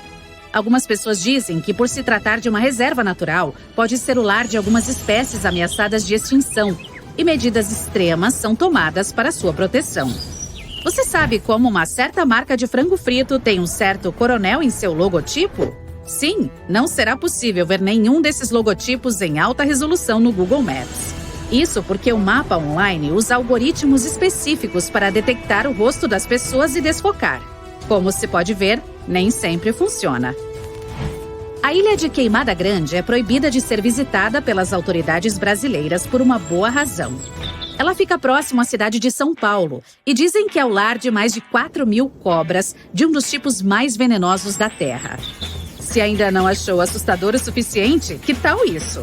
Elas são tão perigosas que uma pequena gota de veneno pode danificar permanentemente a pele humana. A forma da ilha no Google Earth pode ser vista, mas quanto mais se amplia, mais desfocada ela fica. Aqui está outra coisa legal para fazer no Google Earth: uma viagem no tempo. Bom, mais ou menos. Você não será capaz de viajar no tempo para estudar mais e obter um melhor resultado naquela prova difícil. Mas pode ver certas imagens históricas dos lugares de que mais gosta. Certifique-se de que esse recurso está ativo, olhando para o canto superior esquerdo da tela. Se vir um pequeno ícone com um relógio, ele pode permitir voltar alguns anos. Também é possível ver como a luz solar afeta a Terra. Basta ativar o recurso de luz solar. Imagine uma cidade fantasma. Prédios abandonados cobertos de pichações, restos de carros enferrujados, rachaduras nas estradas. E agora, adicione a isso um manto grosso de fumaça preta vindo de debaixo do solo. E o próprio solo é quente ao tocá-lo. Você está entrando em Centralia, na Pensilvânia. Centralia costumava ser um lugar animado durante os anos 1800 e até a década de 1960. Suas ricas minas de carvão atraíam muitas pessoas para trabalhar e morar lá. Mas, em 1962, uma dessas minas acidentalmente pegou fogo e o incêndio começou a se espalhar no subsolo. O carvão é um combustível que queima lentamente, então os cidadãos continuaram a viver tranquilamente por quase mais 2 décadas. Até que o fogo começou a tomar conta da cidade. Um dos piores acidentes foi quando um buraco gigante apareceu do nada no quintal de uma casa em Centralia. Felizmente, ninguém se feriu, mas depois disso, as pessoas começaram a deixar o local. Nos 30 anos seguintes, quase todos se mudaram, embora nem todos. Desde 2020, 5 pessoas ainda vivem lá. Mas fora isso, Centralia é sem dúvida uma cidade fantasma. E prédios abandonados em ruínas e estradas rachadas são apenas uma pequena parte disso. A coisa mais perturbadora sobre esse lugar é a fumaça que sobe do solo através das rachaduras. As chamas no subsolo ainda são furiosas, aquecendo a superfície e destruindo lentamente os restos da cidade. Na verdade, foi isso que inspirou a famosa cidade fictícia de Silent Hill. Estima-se que o incêndio dure mais 250 anos. E a essa altura, não haverá nada além de uma área de terra queimada ali. Se você tem medo de insetos, esse lugar provavelmente será seu pior pesadelo. As cavernas de Gomanton, na Malásia, poderiam ser um dos lugares mais pitorescos do mundo, se não fosse por seus moradores. Primeiro, há morcegos. Mais de 2 milhões desses animais vivem nas vastas extensões das cavernas. Eles se assustam facilmente, mas acho que você não quer isso. Milhões de horrorosos alados voando na sua direção em pânico não devem ser menosprezados. Em segundo lugar, tem baratas lá. E enquanto o número de morcegos é mais ou menos determinado, as baratas que andam pelo chão e nas paredes das cavernas são incontáveis. Há tantas delas que você não conseguirá dar um único passo sem uma dúzia dessas terríveis subindo pelas suas pernas. E, finalmente, se você conseguir não gritar com as baratas e despertar hordas de morcegos, poderá ser recompensado com outros maravilhosos moradores das cavernas. Isso inclui cobras, escorpiões e centopeias venenosas gigantes. Encantador! Ainda assim, as grutas são abertas ao público e muitas pessoas visitam este local. Bem no meio do nada, na imensidão do deserto de Karakum, na Ásia Central, há um grande buraco no chão que queima para sempre. Ele se chama Cratera de Gás de Darvaza e é um poço real, amplo e profundo que está em chamas há mais de meio século. Os habitantes locais o chamam de Porta do Inferno e a vista é realmente assustadora.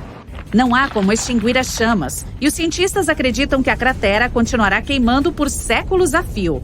O poço aparentemente apareceu em 1971, quando um grupo de engenheiros explorou a área e pensou ter encontrado uma reserva de petróleo. No entanto, era um bolsão de gás natural, e quando a plataforma de perfuração começou a trabalhar no local, o solo desabou. Os engenheiros temiam que o gás venenoso pudesse colocar em perigo as cidades vizinhas, então acharam melhor incendiá-lo e deixá-lo queimar por algumas semanas. Mas, como podemos ver, o fogo ainda está forte. Desde então, a cratera se tornou uma atração turística popular. Apesar disso, ainda representa algum perigo. Então, esforços estão sendo feitos para finalmente extinguir a Porta do Inferno.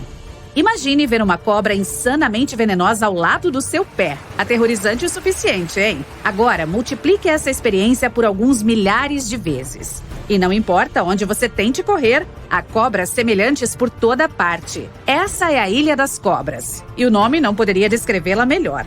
A ilha está localizada não muito longe da costa do Brasil e é o lar de milhares de jararacas ilhoa. Cerca de 11 mil anos atrás, o nível do mar subiu e separou a ilha do continente, e muitas jararacas ficaram presas nela. Suas irmãs do continente também são venenosas, mas não tanto. Essa variedade teve que evoluir para sobreviver, e fizeram muito bem. Como não há muitos animais terrestres para as víboras caçarem, elas se adaptaram à caça de pássaros. Para que seu veneno fosse eficaz, tinha que ser instantâneo. Assim, desenvolveram um veneno que é 5 vezes mais potente do que o da espécie normal. Isso ajudou as cobras a prosperar. E agora existem de 1 a 5 víboras por metro quadrado da ilha. O lugar é considerado tão perigoso que o Brasil proibiu todos os visitantes. Como se alguém realmente quisesse ir para lá. Perdido na floresta à noite, você de repente se depara com uma figura humana. Aliviado, você toca o ombro dela para pedir informações, mas ela é dura como pedra e coberta de musgo. E então você olha para o rosto da pessoa e sua boca se abre horrorizada.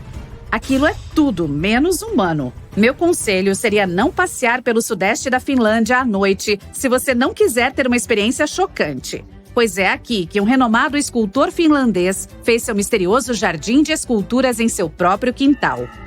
A principal exposição do jardim é composta por 200 figuras humanas em várias poses de yoga. Mas à medida que anda por lá, você pode se deparar com as obras mais sinistras, como uma figura encapuzada com os braços esticados para frente e profundos buracos negros para os olhos. somando-se à estranheza a dentes humanos reais na boca de algumas estátuas. O próprio jardim surgiu porque o escultor era bastante recluso e não queria sair de casa. Quando solicitado a emprestar algumas de suas esculturas para museus, ele dizia que precisava perguntar se elas queriam. Porém, parece que elas nunca quiseram. Estátuas assustadoras são aterrorizantes o suficiente. Mas e quanto a bonecas horripilantes? Se você estiver no Japão e quiser ter uns arrepios na espinha, não deixe de visitar Nagoro. É um pequeno vilarejo no sul do país. Passando por suas casas e quintais, você verá aldeões sentados em varandas ou cuidando de seus jardins. Nada de especial, até você perceber que eles não estão se movendo. E nunca irão, pois são bonecos em tamanho real. Uma das moradoras locais voltou para sua cidade natal em 2002 e tinha como hobby fazer espantalhos para jardins e campos. Mas então isso passou de uma coisa prática para uma espécie de trabalho memorial. Sempre que algum de seus vizinhos ia embora da aldeia ou morria, ela fazia uma boneca em tamanho real com a imagem da pessoa, relembrando algo que essa pessoa fazia de verdade. Elas estão sentadas, em pé, deitadas no chão e tem até salas de aula cheias de bonecas na escola local. Mas provavelmente a coisa mais estranha sobre isso é que a população humana de Nagoro tem menos de 30 pessoas e os espantalhos superam os moradores vivos em mais de 10-1. Há mais de 350 bonecas na aldeia agora. Como a criadora delas lembra, havia cerca de 300 pessoas morando em Nagoro quando ela era criança. E agora, há 20 anos, ela homenageia todos eles. Cerca de 3.000 visitantes vêm a Nagoro todos os anos, e muitos também retornam nos anos seguintes. É bem difícil chegar à vila, pois fica em uma das ilhas menos visitadas do Japão, e a estação de trem mais próxima fica a 1 hora de distância. Mas isso não impede os turistas que querem ver os espantalhos maravilhosamente assustadores com seus próprios olhos. Um estranho lago surgiu na Índia 52 mil anos atrás. Ele se formou literalmente no meio do nada. Foi numa quarta-feira. Brincadeiras à parte, por dezenas de milhares de anos, as pessoas inventaram as mais variadas histórias assustadoras sobre esse lago. Alguns moradores do local acham que o fundo do lago esconde um portão para o mundo dos mortos, mas tudo não passa de lendas. O real motivo para o surgimento do Lago Lonar é ainda mais surpreendente. No começo, cientistas tinham certeza de que o lago era uma cratera antiga de um vulcão extinto há muito tempo. Ele fica em um campo de basalto composto por rochas vulcânicas de 65 milhões de anos. Mas aí, geólogos conduziram uma análise detalhada do solo e da água e descobriram que o Lago Lonar tinha origem espacial. Geólogos encontraram um vidro diferente dentro do lago, que se forma apenas com grandes impactos e liberação de energia. 52 mil anos atrás, um meteorito gigante, pesando 2 milhões de toneladas, caiu naquele lugar. Ele era quase 6 vezes mais pesado que o edifício Empire State nos Estados Unidos. O poder do choque foi tão grande que a rocha vulcânica derreteu e se transformou em vidro. Talvez o fundo desse lago ainda contenha partículas desse meteorito gigante que voou em nossa direção vindo das profundezas do espaço. Ok, então temos um lago que foi criado por um objeto espacial há mais de 50 mil anos. Mas isso não é o mais estranho sobre esse corpo d'água. Em 2020, moradores locais perceberam que o Lonar tinha ficado rosa. Em poucos dias, a água salgada mudou misteriosamente de cor. Biólogos e geólogos pegaram amostras da água e as levaram imediatamente para centros de pesquisa científica. Uma análise detalhada mostrou que a água continha um nível elevado de determinados micróbios. Eles se acumulam sobre a superfície e liberam um pigmento rosado. Pouco depois, esses micróbios se acomodaram no fundo e o lago se tornou transparente de novo. As chuvas também ajudaram a água a voltar para sua cor original. Esses micróbios colorem o lago e tornam a plumagem dos flamingos ainda mais rosada. As aves pegam comida do Lago Lonar e acabam absorvendo essas bactérias cor-de-rosa. Agora, esse lago é um ponto turístico famoso, mas essa não é a única coisa que pode te surpreender na Índia. Nossa próxima parada é em um vilarejo com cerca de 2.600 habitantes, localizado em uma floresta tropical quente. Os moradores daqui são muito hospitaleiros. Eles acolhem não só turistas, mas também um dos répteis mais venenosos do planeta. As cobras reais rastejam dentro de quase todas as casas deste vilarejo. Os moradores ficam felizes em vê-las como se fossem bichos de estimação. As pessoas compartilham água e comida com esses animais. Elas até reservam um cantinho em casa para os répteis para que possam descansar do sol escaldante. As cobras rastejam dentro de casas, escolas e sobre as ruas. Aqui, humanos e répteis estão acostumados uns com os outros e se sentem em segurança. Nunca houve nenhum caso de ataque de cobras no vilarejo. Esse é o único lugar do mundo onde esses répteis venenosos vivem em harmonia com os humanos. Imagine uma cidade formada por muitos vilarejos. Todos os moradores trabalham com agricultura. Eles sabem como extrair água de rochas terrestres e sabem barganhar. A cidade tem prosperado por vários séculos e as pessoas vivem felizes. Mas um dia, tudo muda. Todos os moradores arrumam suas coisas às pressas e saem correndo de suas casas. No dia seguinte, a cidade amanhece abandonada. Essa é uma história verídica que aconteceu no estado do Rajastão em 1825. E até hoje, ninguém sabe por que as pessoas desapareceram de lá. A versão mais popular diz que um governante local muito cruel recolhia impostos abusivos dos moradores. Aí, ele se apaixonou pela filha do chefe da cidade e ameaçou recolher taxas ainda maiores caso a jovem se recusasse a casar com ele. Então, os moradores decidiram apoiar a moça e seu pai, saindo de suas casas em um único dia. A cidade ainda está vazia, mas os moradores das cidades próximas têm medo de se aproximar. Nossa próxima parada é no estado de Maharashtra. Há uma pequena vila lá com pessoas muito otimistas. Elas vão a lojas, cafeterias, escolas e bancos. Tudo ali parece ser bastante comum, então nem dá para notar o que esse lugar tem de especial. Mas espere só até a noite chegar. As pessoas vão dormir e ninguém tranca sua casa. Não há fechaduras na vila. A porta de qualquer casa está sempre aberta. Os proprietários deixam lojas, cafeterias e bibliotecas abertas. Quando vão trabalhar, não trancam as portas. Eles não escondem dinheiro nem joias. O motivo disso é a ausência total de ladrões. Os habitantes têm certeza de que qualquer pessoa estará muito encrencada caso resolva roubar. Reza a lenda que, 300 anos atrás, após chuvas e enchentes prolongadas, uma grande laje de pedra preta surgiu no centro da vila. Essa laje simbolizava a criatura mítica indiana que vigiava os moradores. Em determinado momento, as pessoas pararam de trancar suas casas, pois sabiam que ninguém seria capaz de cometer um delito sob a vigilância dessa criatura. Em 2015, uma delegacia de polícia foi aberta lá, mas quase ninguém denunciou alguma ocorrência desde então. O prédio nem tem portas, pois a polícia não tem nenhum preso. Outro lugar fantástico na Índia é uma vila chamada Hongdoi, que fica no estado de Assam. Centenas de moradores se preparam para uma celebração inusitada de vez em quando. Eles organizam uma magnífica cerimônia de casamento, onde põem a mesa, se vestem com roupas elegantes e trazem presentes. E tudo isso para os recém-casados. Mas em vez de pessoas, são os sapos que se casam aqui. Os moradores promovem casamentos para sapos selvagens para chamar a chuva. O mais incrível é que a cerimônia se parece mesmo com um casamento de verdade. A diversão pode durar um dia inteiro até tarde da noite. Existe uma ilha perigosa e inacessível na Índia. Ela fica na Baía de Bengala e se chama Sentinela do Norte. É um pequeno pedaço de terra que parece um paraíso tropical, mas não dá para chegar lá. Desde 1956, ninguém pode viajar para esse lugar. A guarda costeira está sempre navegando ao redor e patrulhando a região. O motivo da proibição é a tribo Sentinela. Essa tribo vive isolada do mundo inteiro. Eles não conhecem as tecnologias modernas, a internet, nem a televisão. Durante séculos, os sentineleses viveram sozinhos, afastados da civilização, e os indianos querem que tudo continue assim. Qualquer pessoa que se aproximar da ilha é recebido pela tribo com uma enxurrada de lanças e flechas. E não importa se você chegou de barco ou de helicóptero. Outro motivo para a proibição de turistas é o sistema imunológico dos sentineleses. A guarda costeira está tentando proteger a tribo de possíveis doenças e infecções que os forasteiros possam trazer consigo. Os moradores locais não têm imunidade para resistir a uma gripe ou um simples resfriado. Eles nem sabem o que é isso.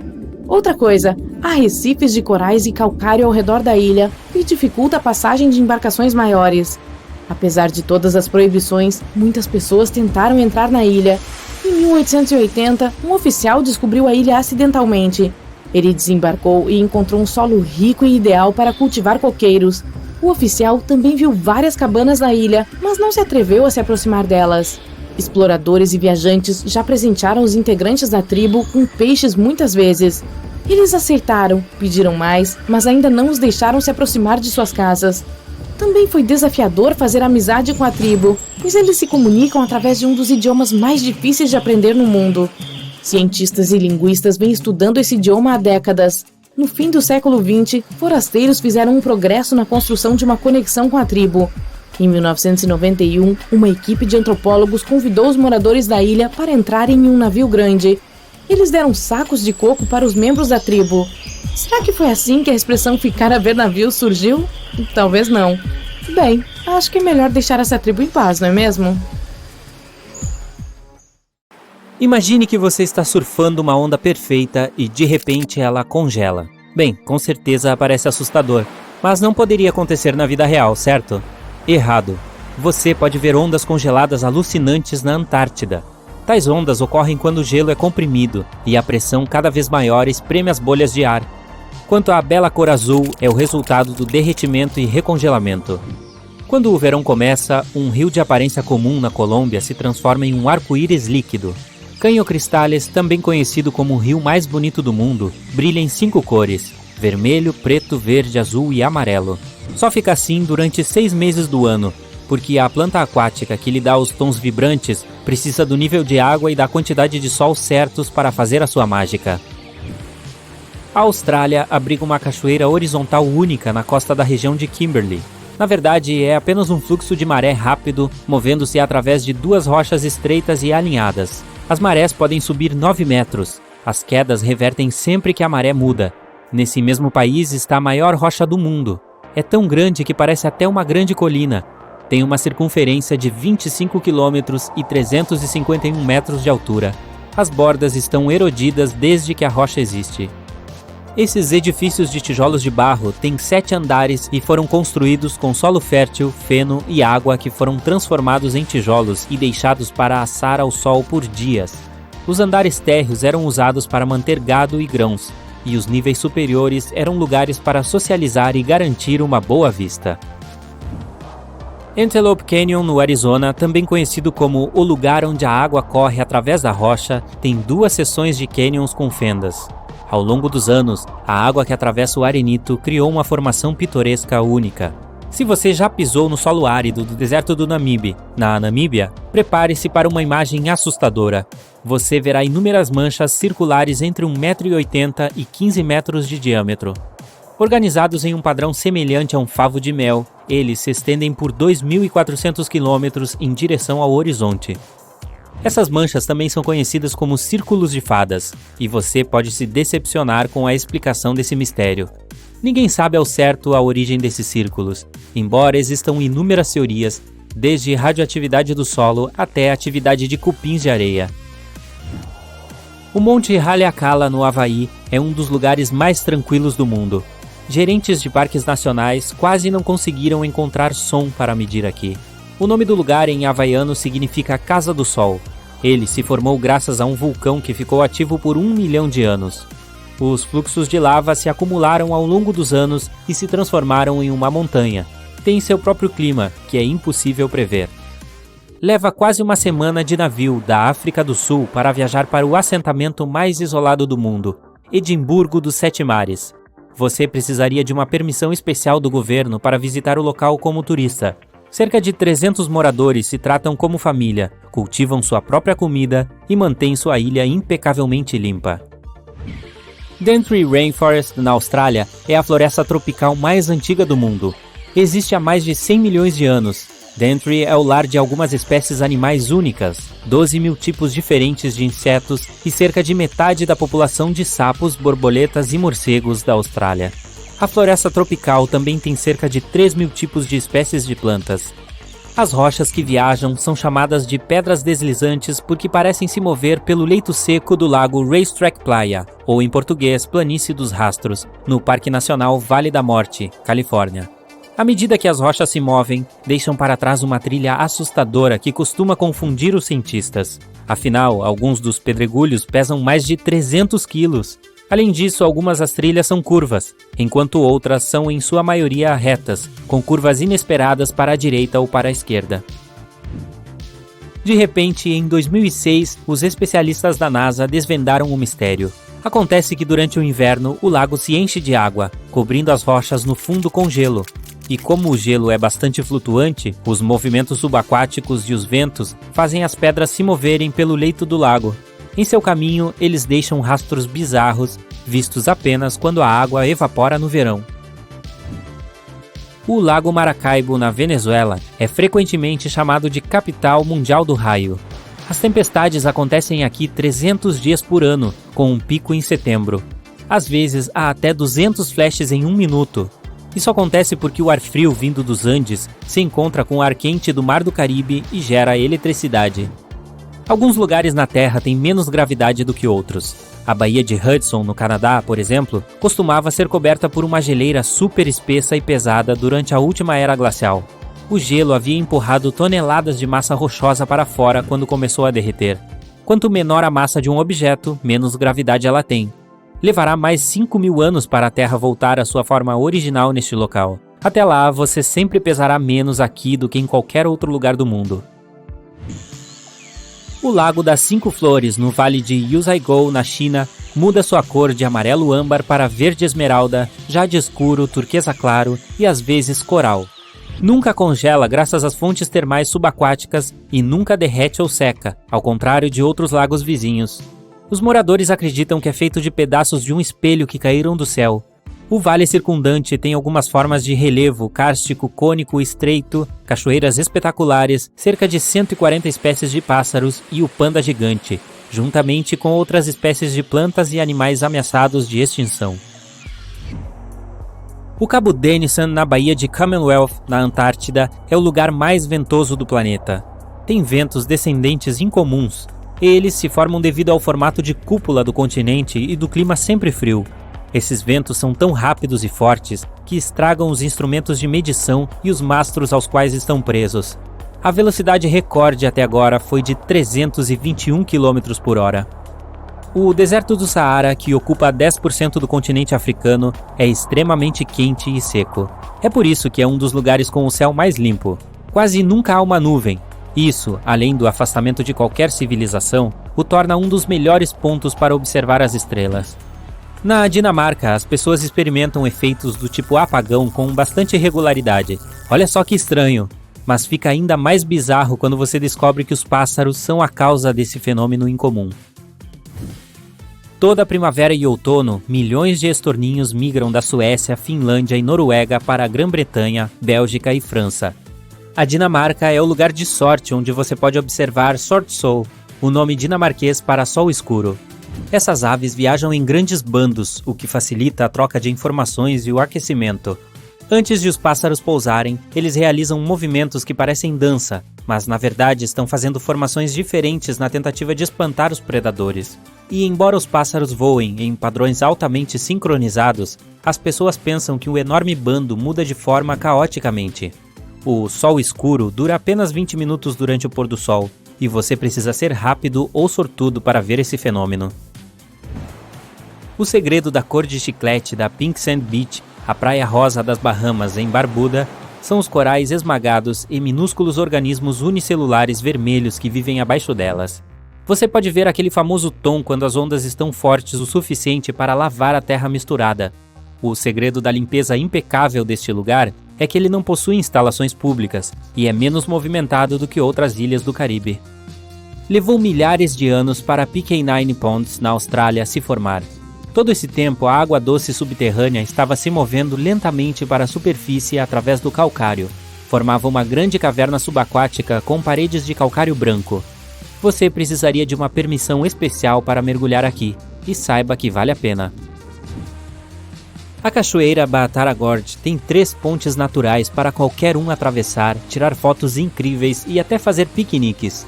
A cachoeira é resultado da erosão do calcário que vem acontecendo há milhões de anos, mesmo que pareça que alguém fez um buraco bem no meio. Está localizada na vila de Tanorin, que fica a apenas 2 horas da capital Beirute. Uma vila no estado de Meghalaya, na Índia, é conhecida como a mais úmida do planeta, de acordo com o Guinness World Records. A precipitação média anual por lá é de cerca de 11.900 milímetros. É o resultado de ventos quentes e úmidos de monção vindos da Baía de Bengala, trazendo nuvens cheias de chuva. Deságua em rios e cachoeiras e nunca para. Os moradores que trabalham nos campos sempre usam capas tipo cesto para se protegerem de alguma forma. A vila de Leknes, com uma população de cerca de 3.500 habitantes, está localizada na Noruega, acima do Círculo Polar Ártico. Tem um clima excepcionalmente quente em comparação com outros lugares na mesma latitude. Em janeiro, a média mínima é de 0 graus Celsius e raramente cai abaixo de 1 grau negativo. A temperatura média de julho é de 11 graus Celsius, o que é bastante normal para muitos lugares na Europa. Pastagens de Puna, Peru. Um deserto nu, terra rochosa e um grande nada. Ah não, espere! Aqui temos a Yareta. Yareta é uma planta com uma flor com uma aparência tão única que você pode até pensar que foi photoshopada. Isso porque ela é muito diferente do resto do deserto. À primeira vista, parece que algumas rochas estão cobertas de musgo. Mas estamos falando de uma planta de 3.000 anos encontrada nas pastagens geladas de Puna, nos Andes. Essa planta cresce em tufos, e eles são tão densos que você poderia ficar em cima de um arbusto de Yareta e seu peso seria suportado sem problemas. Spotted Lake, ou Lago Manchado, no Canadá. Dizem que é o local mais mágico do Canadá. No inverno e na primavera é apenas um lago normal que se parece com qualquer outro, mas experimente ir lá no verão, quando a água começa a evaporar. Será como se você tivesse entrado em um mundo diferente, uma paisagem pontilhada de bolinhas com manchas azuis, verdes e amarelas. Durante o verão, se formam mais de 300 piscinas e elas parecem mágicas. Ao longo dos séculos, as pessoas acreditavam que cada uma delas tinha propriedades curativas diferentes. Ah, e a explicação para as cores vibrantes é ciência pura. Elas possuem uma alta concentração de diferentes minerais. Rio Tinto, Espanha. Por mais de 5.000 anos, este rio vermelho foi cercado por minas cheias de cobre, prata, ouro e outros minerais. Essa alta concentração de metais dá ao rio sua cor avermelhada única. As pessoas mineraram na região por séculos, até que toda a indústria começou a desaparecer. As minas permaneceram abandonadas até serem redescobertas no século XVIII. O rio é bastante impressionante, mas também é muito perigoso para as pessoas devido à sua alta acidez. As bactérias na água criam condições semelhantes a algumas que podem ser encontradas em outros lugares do nosso sistema solar. Por exemplo, os cientistas acreditam que há algo semelhante em uma das luas de Júpiter, a Europa. Um oceano ácido está escondido sob a superfície dessa lua. Baía de Toyama. Se você estiver caminhando ao longo da costa da Baía de Toyama, no Japão, pode ter sorte de ver uma luz azul neon mística. Ela vem debaixo da água e ilumina o mar noturno. Não há muitos lugares onde se possa ver um fenômeno como este. É a lula vagalume que é responsável por esse show de tirar o fôlego. Ela vive a uma profundidade de mais de 200 metros abaixo da superfície. Mas na primavera, essas criaturas se reúnem perto da costa. Às vezes, as ondas até as levam até a praia. A luz que emitem é, na verdade, uma camuflagem para proteção. Durante o dia, as lulas retornam para o fundo, mas elas voltam para a festa perto da costa à noite. A luz que emitem não é tão forte para que você possa ler no escuro, mas ainda assim é bastante impressionante. Geyser Fly, Nevada, Estados Unidos. Imagine que você está em um foguete espacial. De repente, percebe que entrou na atmosfera de algum planeta desconhecido. Você nem percebeu.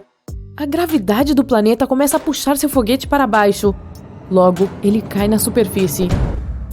Felizmente, sua espaçonave é robusta o suficiente para permanecer intacta. Então você veste seu traje espacial e rasteja para fora. Bem na sua frente, há algo que você nunca viu antes. Natureza incrível, cores incríveis e uma coisa bizarra parecida com uma montanha. E de repente, ela cospe uma coluna de água fervente. Você balança a cabeça. Ah, era a sua imaginação fértil. Na verdade, você está em Nevada, olhando para o Geyser Fly. Mas não se decepcione, pois é maravilhoso. O geyser apareceu na década de 1960, quando uma empresa de energia geotérmica fez um buraco, permitindo que as águas subterrâneas escapassem. E as cores semelhantes às que você pode ver no Parque Nacional de Yellowstone? Tudo causado pelas algas. Por falar em Yellowstone, é outro lugar que parece ter sido importado de outra galáxia.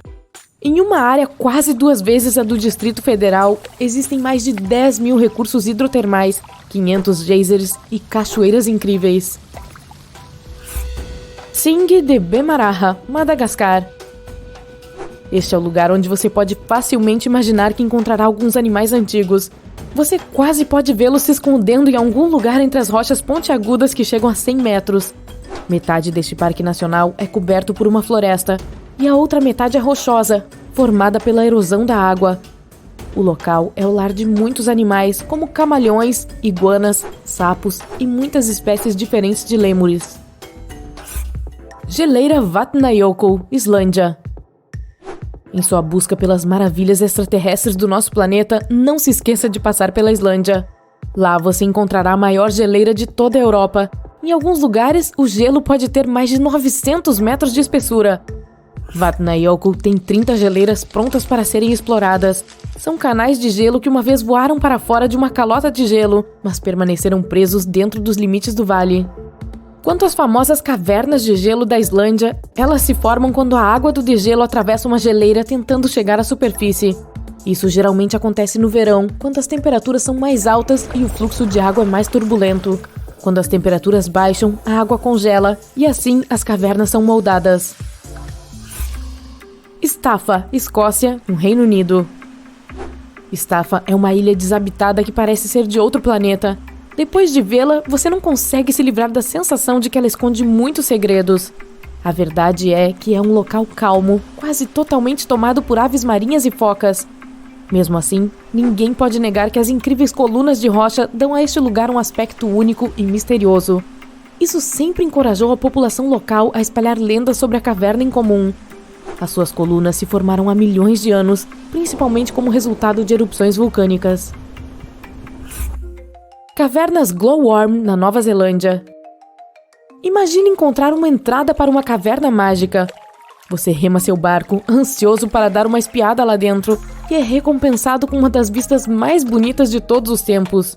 Uma caverna fechada que parece conter um magnífico céu estrelado. Você não precisa percorrer todo o caminho ao redor da Via Láctea para encontrar algo assim. As cavernas Glowworm na Nova Zelândia estão lá, esperando você.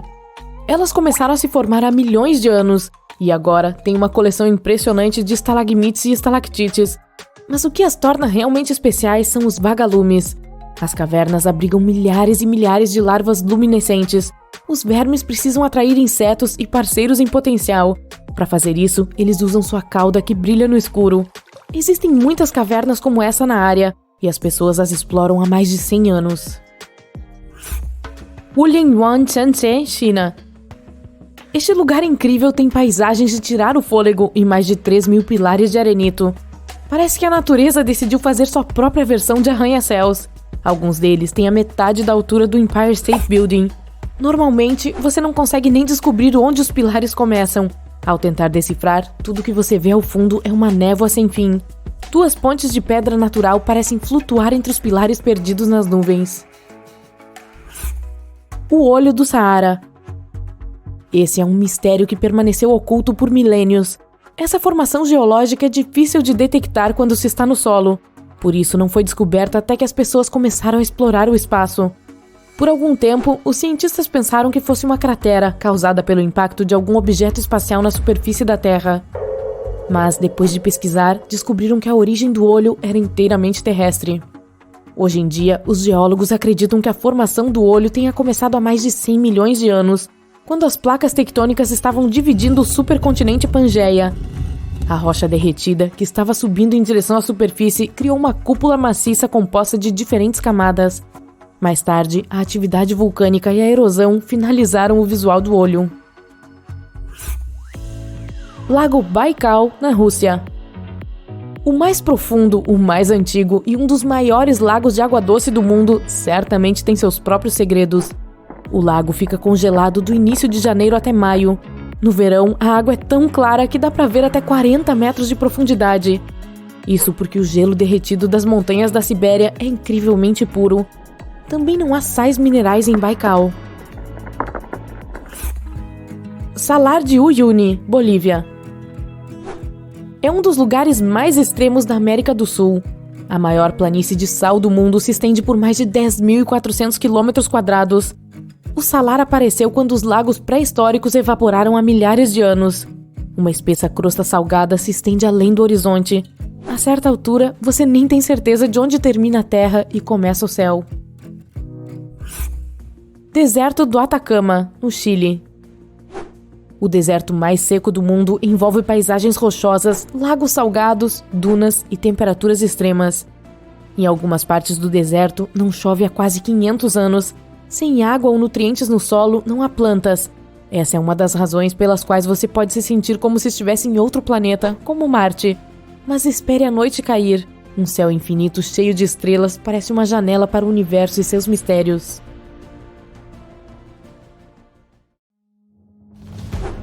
A Avenida dos Baobás é provavelmente a avenida mais incrível e surreal do mundo. Para conferir, vá até Madagascar. Não é a única coisa gigante que você pode encontrar lá. Essa ilha também é o lar de enormes mariposas-lua de Madagascar. Sua envergadura é enorme, até 20 centímetros, então você nem precisa procurar por garrafas com avisos duvidosos de beba para diminuir significativamente de tamanho. Huacachina parece um oásis no meio do deserto. Espere, na verdade é um deserto, mas ao contrário de muitos outros, tem um monte de clubes e bares. Uma coisa divertida que se pode fazer lá é sandboarding e até bodyboarding. Certifique-se de colocar os óculos e manter a boca bem fechada. O Túnel do Amor, em Klevan, na Ucrânia, é completamente coberto de plantas. Alguns casais acreditam que se eles passarem por este túnel de 4 km de comprimento juntos, seu sonho pode se tornar realidade. No entanto, tenha cuidado com o que deseja. Há trens que passam por esse túnel 3 vezes por dia. O Dark Hedges, na Irlanda do Norte, parece um pouco assustador devido à lenda que cerca este corredor. Os moradores locais dizem que a estrada é assombrada por um fantasma chamado Grey Lady. A propósito, adivinhe qual programa de TV foi filmado aqui? No norte de Portugal, há uma casa maravilhosa que parece um edifício pré-histórico, quase como uma caverna, mas é uma casa de campo. Chama-se Casa do Penedo, que significa literalmente casa de pedra, e agora é um pequeno museu. De longe, parece uma enorme pedra e uma morada perfeita para alguma criatura misteriosa. Outra casa semelhante fica na Itália, em algum lugar no meio de Regency. É um lago artificial, criado como resultado de uma enchente. Este lugar é famoso por sua igreja do século XIV, que surge bem no meio da água, então só é possível chegar lá a pé no inverno, quando e se o lago congelar. Um lago pelo qual você pode fazer uma caminhada é o Baikal. Também pudera, localizado no coração da Sibéria, ele sempre congela no inverno. É tão grande que possui 27 ilhas. É também o lago mais profundo do mundo, chegando a quase 1.640 metros. Vamos para águas quentes agora. Grande Fonte Prismática em Wyoming é a maior fonte dos Estados Unidos e a terceira maior fonte de água desse tipo no mundo. Não se atreva a nadar lá. Além de ser muito quente, você também terá que pagar uma multa por isso. Aproveite com segurança a beira dela. O Monte Saint-Michel, na Normandia, França, é um importante destino de contos de fadas se você sempre quis se sentir como um príncipe ou uma princesa. O magnífico castelo é cercado por água, mas não o tempo todo. Tudo depende da lua. A maré mais alta pode ser vista de 36 a 48 horas após a lua cheia. Quando estive lá, vi apenas uma área deserta com algumas poças. Um céu noturno com milhares de estrelas tem esse clima romântico, mas um mar literal de estrelas provavelmente tem ainda mais. Bem-vindo à ilha de Vado, nas Maldivas. As praias aqui brilham azuis à noite, graças ao plâncton bioluminescente na água. Você não achou que fossem estrelas de verdade, né? Se as estrelas não interessam muito a você, talvez prefira um céu cheio de balões. A Capadócia, uma região da Turquia, é originalmente famosa por suas formações rochosas, mas também atrai visitantes graças à sua fantástica experiência com balões de ar quente. Para quem sempre quis andar nas nuvens quando espiava pela janela de um avião, boas notícias, pessoal! Você pode fazer exatamente isso na Bolívia. Não é uma nuvem literal, mas um ladrilho de sal extremamente grande. Chama-se Salar de Uyuni e espelha o céu durante a estação das chuvas, criando aquela ilusão de infinito e de andar no céu. Na Colômbia, não deixe de visitar o Santuário Las Lajas. Para chegar à igreja em si, você precisa cruzar uma ponte que parece estar suspensa no ar e há um pouco de água corrente abaixo de você. Estamos de volta à França. Em Colmar, na região da Alsácia, olha só essas casas. Fachadas coloridas de madeira, canais enfeitados com flores, ruas de paralelepípedos. A Alemanha está repleta de cidades com essas casas medievais aconchegantes que parecem feitas de pão de mel. E Rothenburg ob der Tauber não é uma exceção. É uma cidade medieval quase totalmente preservada, com dezenas de fachadas multicoloridas e tavernas autênticas. Parece especialmente mágica no inverno, com telhados cobertos de neve e incríveis mercados de férias. Na Islândia, muitas casas têm telhados de grama. Essas moradias são chamadas de casas de turfa, e a grama em cima delas tem múltiplas funções. Não só decora, mas também protege as casas das fortes chuvas. A grama cresce na fundação feita de rocha de lava e precisa ser aparada regularmente. Na Costa Rica, em Isla del Caño, existe um sortimento de cerca de 300 objetos circulares de diferentes tamanhos. Os locais os chamam de Las Bolas. Essas pedras têm um formato quase perfeitamente redondo. Algumas delas são enormes, pesando até 16 toneladas cada.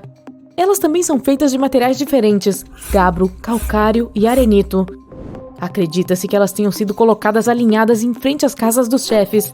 Ninguém sabe ao certo de onde vieram essas bolas, mas alguns mitos afirmam que se originaram em Atlântida. Um lugar chamado Salto Ángel fala por si. Parece idílico. É a cachoeira mais alta e ininterrupta do mundo, muitas vezes mais alta que as cataratas do Niágara. A água cai em cascatas e grande parte evapora ao descer, o que cria uma ilusão de lindas nuvens.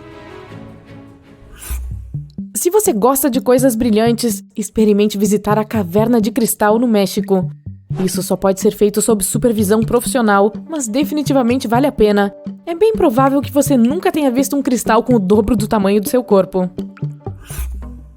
No Marrocos, há uma cidade chamada Chechouan, em que a cor predominante é o azul celeste. Nem azul centáurea, nem turquesa. A maioria das residências lá é pintada com o tom de azul mais bonito que você já viu. O local não é de fácil acesso, está localizado nas montanhas de Rif. Um outro lugar azul celeste é Santorini, que provavelmente é um pouco mais acessível. As habitações são pintadas de branco, mas quase todos os telhados são de um azul vibrante. A tinta branca serve para manter o calor afastado e garantir que você tem o melhor lugar para postar fotos no Instagram. Na Eslovênia, não se esqueça de visitar um dos lugares mais espetaculares do mundo, o Lago Bled. A cor é verdadeiramente água marinha. Não é Photoshop. Bem no meio do lago há uma formação que na verdade é uma pequena ilha. Há um castelo e algumas outras habitações também. Para deixar a viagem ainda mais incrível, experimente uma fatia de bolo de creme de Bled, feito com uma receita secreta. Quando você vir a foto do Lago Moraine no Canadá pela primeira vez, provavelmente vai acreditar que foi editada no Photoshop ou pintada por um artista profissional.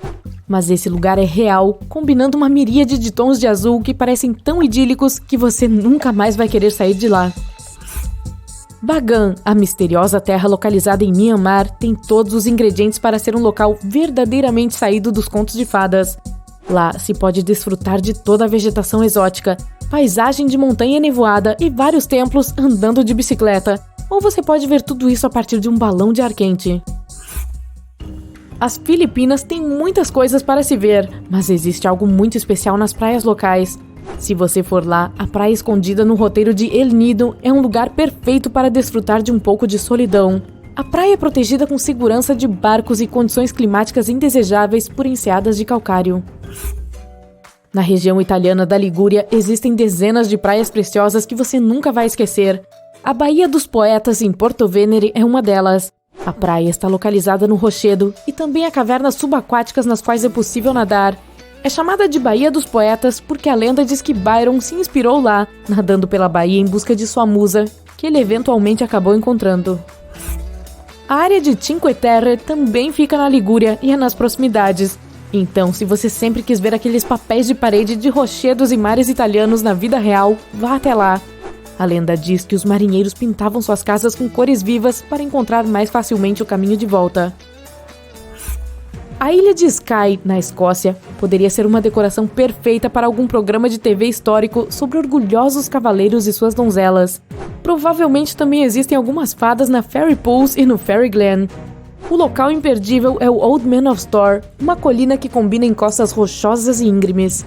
Não há lendas nem nada, mas é uma das áreas mais inspiradoras e fotografadas do nosso planeta.